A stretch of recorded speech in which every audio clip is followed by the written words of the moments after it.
Cukai rokok atau cukai hasil tembakau selalu jadi topik panas setiap tahun. Kebijakan ini selalu menarik perhatian banyak pihak karena dampaknya yang luas dan mendalam. Kebijakan ini bukan sekadar angka di pita cukai. Ia punya dua sisi, sumber pendapatan negara dan alat pengendali konsumsi. Di satu sisi, cukai rokok memberikan kontribusi besar terhadap pendapat negara yang digunakan untuk berbagai program pembangunan. Di sisi lain, cukai ini juga berfungsi sebagai alat untuk mengendalikan konsumsi rokok yang berdampak buruk bagi kesehatan masyarakat. Pemerintah menaikkan cukai untuk menekan jumlah perokok, terutama anak-anak dan remaja. Langkah ini diambil karena tingginya angka perokok muda yang menjadi perhatian serius. Dengan menaikkan cukai, diharapkan harga rokok menjadi lebih mahal dan sulit dijangkau oleh anak-anak dan remaja. Setiap pengumuman kebijakan baru, perdebatan pun muncul industri, kesehatan masyarakat, dan ekonomi makro saling tarik ulur. Industri rokok seringkali menentang kenaikan cukai karena dianggap dapat mengurangi penjualan dan mengancam keberlangsungan usaha mereka. Sementara itu, para ahli kesehatan mendukung kenaikan cukai sebagai langkah efektif untuk mengurangi prevalensi merokok. Penetapan tarif cukai rokok sangat kompleks, menuntut pertimbangan dari banyak sudut. Pemerintah harus mempertimbangkan dampak ekonomi, sosial, dan kesehatan dari setiap kebijakan yang diambil. Tidak hanya itu, mereka juga harus memastikan bahwa kebijakan ini dapat diterima oleh semua pihak yang berkepentingan. Pemerintah harus menyeimbangkan penerimaan negara, perlindungan industri, dan kesehatan masyarakat. Ini adalah tugas yang tidak mudah karena setiap keputusan memiliki konsekuensi yang luas. Misalnya, jika cukai terlalu tinggi, industri rokok bisa terpukul dan banyak pekerja yang kehilangan pekerjaan. Kenaikan cukai yang terlalu tinggi bisa memukul industri dan memicu rokok ilegal. Rokok ilegal ini tidak hanya merugikan negara dari sisi pendapatan, tetapi juga berpotensi lebih berbahaya karena tidak melalui pengawasan kualitas yang ketat. Sebaliknya, jika cukai tak naik, pemerintah dianggap tak serius mengendalikan konsumsi. Hal ini bisa menimbulkan kritik dari masyarakat dan organisasi kesehatan yang menginginkan tindakan lebih tegas dalam mengurangi angka perokok. Inilah mengapa kebijakan cukai rokok selalu jadi sorotan utama media dan publik. Setiap perubahan kebijakan selalu diikuti dengan liputan luas dari media, baik cetak maupun elektronik, karena dampaknya yang dirasakan oleh banyak orang. Dari petani tembakau hingga pembuat kebijakan, semua terdampak. Petani tembakau khawatir dengan masa depan mereka jika permintaan rokok menurun, sementara pembuat kebijakan harus terus mencari solusi terbaik untuk semua pihak. Keputusan ini menentukan arah industri tembakau nasional ke depan. Bagaimana kebijakan ini diimplementasikan akan sangat mempengaruhi masa depan industri tembakau di Indonesia, serta kesehatan dan kesejahteraan masyarakat secara keseluruhan. Di tengah spekulasi yang berkembang di masyarakat dan pelaku industri, akhirnya pemerintah secara resmi mengumumkan sebuah keputusan penting yang telah lama dinantikan banyak pihak. Untuk tahun 2026, tarif cukai rokok dipastikan tidak akan mengalami kenaikan. Keputusan ini menjadi sorotan utama, mengingat selama beberapa tahun terakhir, tarif cukai rokok hampir selalu naik setiap tahunnya. Menteri Keuangan Purbaya Yudisadewa menegaskan bahwa keputusan ini diambil setelah mempertimbangkan berbagai masukan dari pelaku industri, petani tembakau, hingga konsumen. Menko Perekonomian Airlangga Hartarto pun turut memberikan dukungan penuh terhadap langkah ini, menandakan adanya sinergi antar kementerian dalam menjaga stabilitas ekonomi nasional. Setelah bertahun-tahun tren kenaikan tarif yang menekan industri, keputusan ini menjadi angin segar bagi para pelaku usaha di sektor tembakau, mulai dari pabrik rokok besar hingga petani tembakau di daerah. Dunia usaha kini mendapatkan kepastian yang sangat dibutuhkan untuk merencanakan strategi bisnis ke depan. Banyak pelaku industri yang merasa lega karena mereka bisa menyusun rencana tanpa harus khawatir akan adanya lonjakan biaya produksi akibat kenaikan cukai.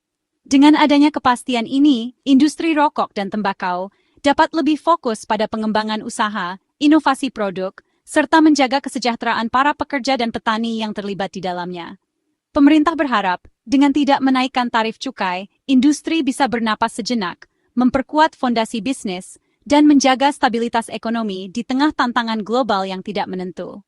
Namun, pertanyaan besar pun muncul. Apakah ini hanya jeda sesaat sebelum kebijakan baru diterapkan, atau justru menjadi awal dari pendekatan yang lebih berkelanjutan? Hanya waktu yang akan memberikan jawabannya. Sementara pelaku industri dan masyarakat menanti langkah selanjutnya dari pemerintah. Kepastian jadi kata kunci dalam keputusan ini. Dengan tarif tetap, industri bisa menyusun rencana jangka panjang tanpa risiko besar.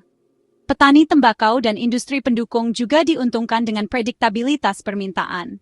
Stabilitas kebijakan cukai diharapkan menciptakan efek domino positif di seluruh ekosistem industri.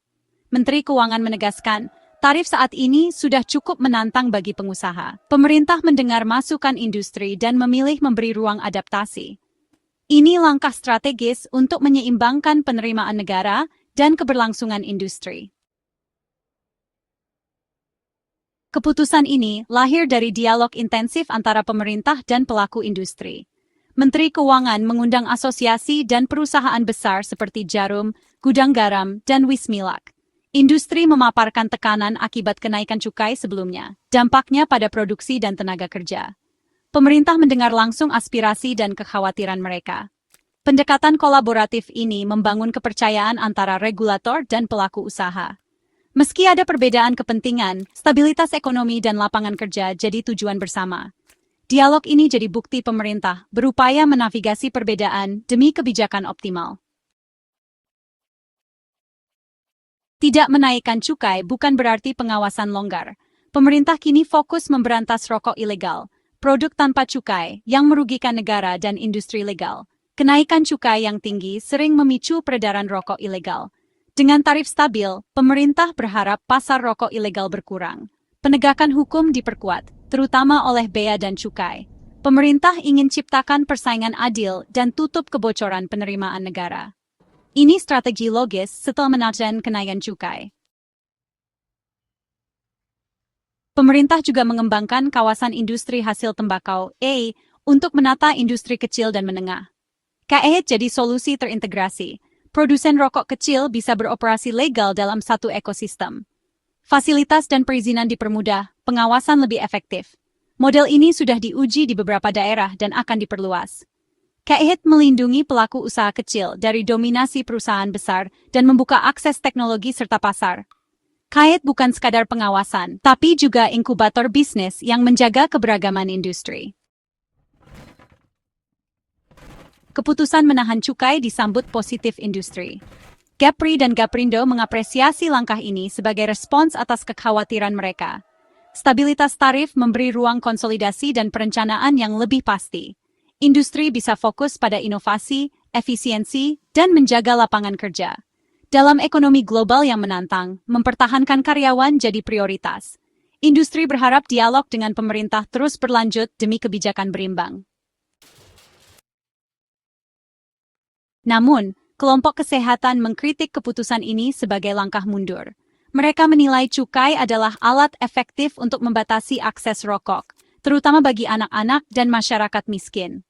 Tidak naiknya cukai dianggap menghambat penurunan prevalensi perokok dan membebani negara dengan biaya kesehatan.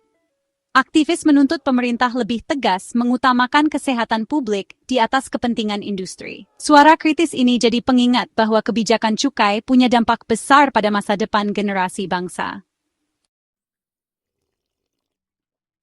Keputusan pemerintah untuk menahan kenaikan cukai rokok memperlihatkan dilema klasik yang terus berulang di Indonesia, antara kepentingan ekonomi dan perlindungan kesehatan publik. Di satu sisi, industri tembakau telah menjadi tulang punggung ekonomi di banyak daerah, menyediakan lapangan kerja bagi jutaan orang, mulai dari petani tembakau, buruh pabrik rokok, hingga pedagang kecil di pelosok negeri. Namun, di sisi lain, dampak kesehatan akibat konsumsi rokok tidak bisa diabaikan begitu saja, terutama bagi kelompok masyarakat rentan.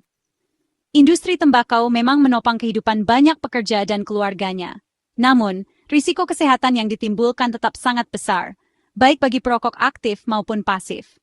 Penyakit akibat rokok membebani sistem kesehatan nasional dan menurunkan kualitas hidup masyarakat.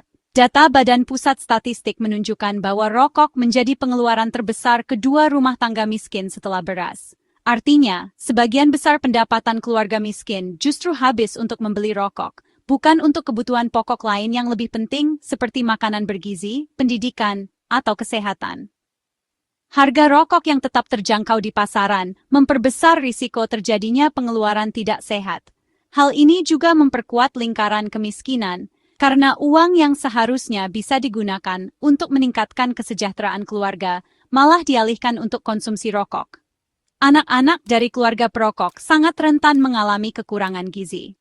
Anggaran keluarga yang tersedot untuk membeli rokok membuat mereka harus berhemat dalam hal makanan, sehingga asupan gizi anak-anak pun seringkali tidak tercukupi. Kondisi ini berpotensi menimbulkan masalah kesehatan jangka panjang. Pemerintah berupaya keras menyeimbangkan antara menjaga stabilitas industri tembakau dan mengendalikan konsumsi rokok. Kebijakan yang diambil harus mempertimbangkan nasib jutaan pekerja, sekaligus melindungi masyarakat dari dampak buruk rokok. Salah satu manfaat dari kebijakan ini adalah menjaga stabilitas industri dan mencegah maraknya peredaran rokok ilegal yang bisa merugikan negara. Namun, pengawasan dan penegakan hukum tetap menjadi tantangan tersendiri. Tantangan terbesar adalah potensi terhambatnya upaya pengendalian tembakau dan dampak negatif yang terus menghantui masyarakat miskin.